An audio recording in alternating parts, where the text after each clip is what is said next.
पुरानी आदत है सियासतदानों को निकालने की। ये लड़ाई इन्होंने कायदे आजम से शुरू की थी। ये कायदे आजम की बहन से लड़े, ये लियाकत अली खान से लड़े, ये जुल्फिकार अली भुट्टो से लड़े, ये वली खानदान से लड़े, बादशाह खान के बच्चों से लड़े, ये इवन एक टाइम पे बेनजीर भुट्टो से लड़े, उसके वालिद से लड़े, और अब इनकी लड़ाई इमरान खान से हो गई। देखिए, हर चीज का एक इख्तिताम होता है। मैं पिछली मर्तबा जहां मैं था, मैंने वहां ये बात की थी कि दोनों तरफ अब बड़ी क्लैरिटी है। आपके पास दूसरा रास्ता नहीं है, दीवार के साथ लगा दिया आपको आर्मी चीफ ने। उनके पास ताकत है, मुकाबला दो लोगों के बीच में है। मैं कल भी कह रहा था, सिर्फ इमरान खान और आसिम मुनीर। आसिम मुनीर एक सोच जो चल रही है पाकिस्तान बनने के बाद से लेकर अब तक, वो उसका मालिक है, और इमरान खान एक मुजामत जो चल रही है पाकिस्तान बनने से लेकर अब तक, वो उसका अमीन है। आसिम मुनीर साहब जो है, उनसे पहले वाले जिया, याया, अयूब, मुशर्रफ, ये सारे हैं बाजवा। और इमरान खान से पीछे कौन है? कायदे आजम, फातिमा जिन्ना, लियाकत अली, जुल्फिकार अली भुट्टो, बेनजीर भुट्टो। ये इमरान खान की विरासत है। पाकिस्तानियों की लड़ाई है, पाकिस्तानियों को लड़नी पड़ेगी और आपको अपना हक छीनना पड़ेगा। अगर आप आज अपना हक नहीं छीनेंगे तो मेरी बात आप लिख कर रख लें कि ये लड़ाई आपके बच्चों के गले पड़ जाएगी।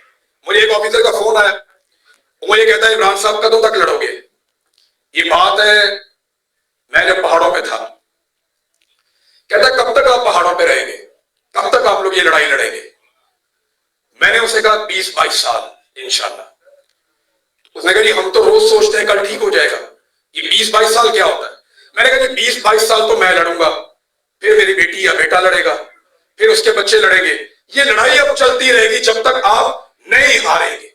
पाकिस्तानियों की एक बड़ी खूबी, इनको समझ आ जाए, देर सवेर हो जाएगी, लेकिन याद रखिए एक दिन पाकिस्तानी जीतेंगे। और आपके दिमाग में एक बात पाकिस्तान की मिलिट्री एस्टेब्लिशमेंट पहले दिन से डाल रही है, इस्तिस्ना।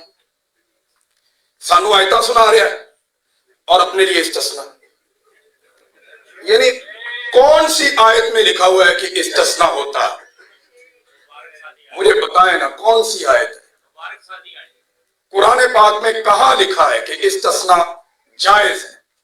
मैंने जितने उलमा इकराम से बात की, यानी एक आम फौजी को हम क्या पढ़ाते हैं? कुरान पाक, अहदीस, अल्लाह की लड़ाई है, तुमने लड़नी है, कुर्बानी देनी है, जान देनी है, मुझे इस्तिस्ना दे दो। ये क्या है? ये क्या है? इतनी बहादुर फौज का क्या कोई बुज़दिल सफा सलार हो सकता है? ये तकलीफ वाली बात है ना सर, ये तकलीफ वाली बात है। ये इदारा को लावारिस तो नहीं है, ये पाकिस्तानियों का इदारा, ये पाकिस्तानियों का इदारा, कोई लावारिस थोड़ी है। और ये कोई तरीकाकार भी ठीक नहीं है, लेकिन इन्होंने अपनी घटिया और गलत पॉलिसियों से इदारे की बदनामी कर दी पकड़ के। और ये इन्होंने किया, हमने नहीं किया। इन्होंने अपनी हरकतों से ये काम किए। मुझे आईएसआई उठाकर लेकर गई थी, हर जगह बता देता हूं मैं, आईएसआई उठाकर लेकर गई थी। ये जो आर्टिकल इन्होंने छपवाया अभी यहां बर्तानिया में, मुझे बाकायदा लिख कर दिया वहां उन ऑफिसर्स ने कि बुशरा बीबी के बारे में ये वीडियो बनाओ, इस पे ये लिखा हुआ है, ये लिखा हुआ है, ये लिखा हुआ है, और ये दो चीजें और ऐड करो। इस तरह मुझे बोल रहा था, आपने ये वीडियो बनानी, और तकरीबन मिलती जुलती चीजें। ये कब से इनका काम हो गया? इन्हें क्यों करना है ये काम? ये क्यों इस काम में पड़ गए हैं? ना मईशत का इनसे कोई ताल्लुक है, ना सियासत का इनसे कोई ताल्लुक है, ना मुल्क के साथ बाकी मामलात का इनके साथ कोई ताल्लुक है, ना खारजा पॉलिसी का इनके साथ कोई ताल्लुक है। आपका सिर्फ दिफा का काम है, आप अपना काम कीजिए, हम आपको सल्यूट करते हैं, ठीक है अपना काम करें आप। अभी इंडिया के साथ फड्डा हुआ, हमने आपको सपोर्ट किया पूरे पाकिस्तान ने, और जब उस फड्डे के अंदर आपको कामयाबी मिली, हमने शाबाश भी आपको दी। लेकिन यहां तक काफी है ना, बस इतना ही है ना आपका रोल। अब इससे ज्यादा तो नहीं है कि आपको इम्यूनिटी भी चाहिए, सारी जिंदगी के लिए वर्दी भी चाहिए, सारी जिंदगी के लिए मुराद भी चाहिए। ये वो ज्यादती है जिसके खिलाफ आपको आवाज उठानी है। मैं याद रखिएगा ये बात कि हमारा और इंसाफ का साथ। आज सारे लोग पाकिस्तान तरीके इंसाफ के बन गए हैं। मैं लंदन में ऐसे लोगों से मिला जिन्होंने कहा जी कि हम नवाज शरीफ की एक झलक देखने के लिए तरसते थे। वो कहता था पैसे दो तो हम पूरी तनख्वाह देते थे, कर्ज उतारो मुल्क संभालो। वो कहते जी अब वो गुजरेगा भी ना तो हम मुंह इधर कर देते हैं। ये किसने किया उसके साथ?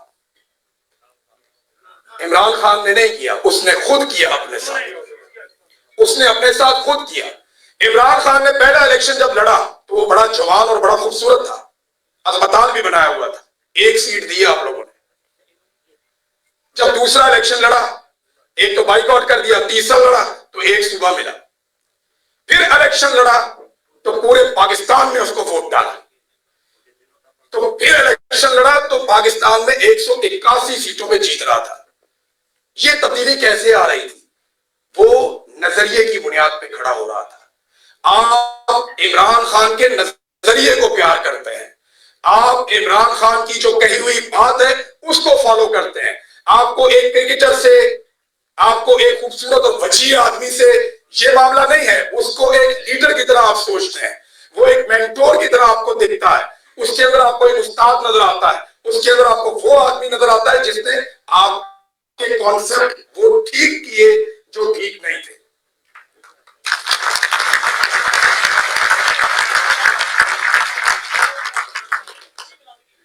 क्या चीज? बिल्कुल सर, मैं आपसे सादी गुजारिश करूं कि इस लड़ाई को लड़ना है तो सब ने अपना रोल प्ले करना है, एक एक आदमी ने अपना रोल प्ले करना है। अरशद शरीफ मेरा भाई एक सहाफी था, उसका तारुफ सिर्फ एक जर्नलिस्ट का है।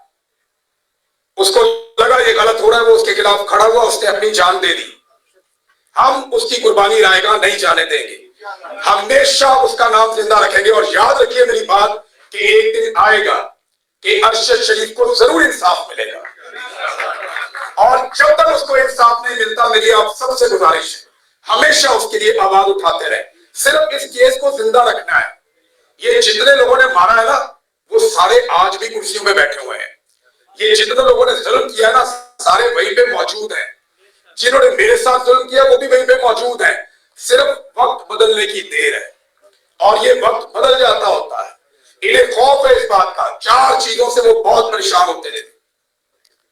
एक, वो ये चाहते थे कि जितना मैक्सिमम कीचड़ उछाला जाए इमरान खान साहब की जात पे। ये उन्होंने बार बार किया, इस आर्टिकल ने एक मरतबा फिर साबित किया। दूसरा, अरशद शरीफ का केस उनके गले पड़ा हुआ है। उनको पता है कि एक दिन पूरा पाकिस्तान इस केस में मुद्दई बन जाए और बनेगा पाकिस्तान। पाकिस्तान के मीडिया का हर आदमी बोलेगा जब ये लोग कुर्सियों से उतरेंगे। आज लोग डरते हैं, सब लोग नहीं कर पाते। और एक चीज और, क्योंकि सोशल मीडिया वाले, तो मैं आपको बता दूं, उसको ध्यान में रखें सारे, पाकिस्तान में रहकर 2 जुमले बोलना जहां रहकर एक किताब लिखने से ज्यादा मुश्किल है। मैं वहां रहकर आया हूं ना, मैं 10 मरतबा गिरफ्तार हुआ। एक मरतबा मुझे जबरी तौर पे लापता किया, मुझे हज पे जाने से इन्होंने रोका, हमारे सारे खानदान को दरबदर कर दिया, सारे कारोबार बर्बाद, हर चीज तबाह कर दी। वहां 2 जुमले बोलने की कीमत इतनी बड़ी है कि यहां पे आप किताब लिख रहे तो कोई प्रॉब्लम नहीं होता। तो हम यहां बैठ के बड़े टिलेबों के साथ कह देते हैं कि यार वो भी वेख गया, वो भी वेख गया, वो भी डर गया। भाई उधर जाके जिसने मार खाई है वो बताओ ना मुझे खड़े होकर। मुझे नसीहत वो करे जिसने मेरे से ज्यादा मार खाई है, वो बात करे।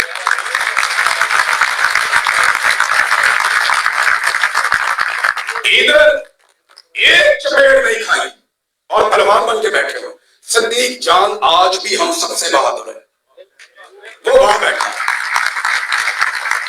और यह मकबूल जान, उनके लिए तालियां बजाया। समीर इब्राहिम, आदर काज़मी साहब, तारिक मदीन साहब और अरशद भाई के लिए सब जोरदार तालियां बजाएं।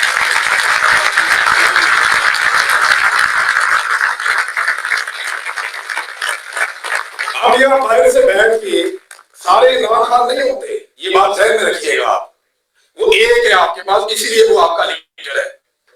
आपको लगता है सारों के अंदर आपने एक एक इमरान खान बनाना है, सारे होते ही नहीं इमरान खान। वो एक है जिन हालात में वो पला बड़ा, जिन हालात से वो गुजरा, जो उसने ट्रेनिंग की, जितनी उसने तालीम हासिल की, जो उसकी तरबियत है, जो उसकी माँ की तरबियत है, वो एक है। आप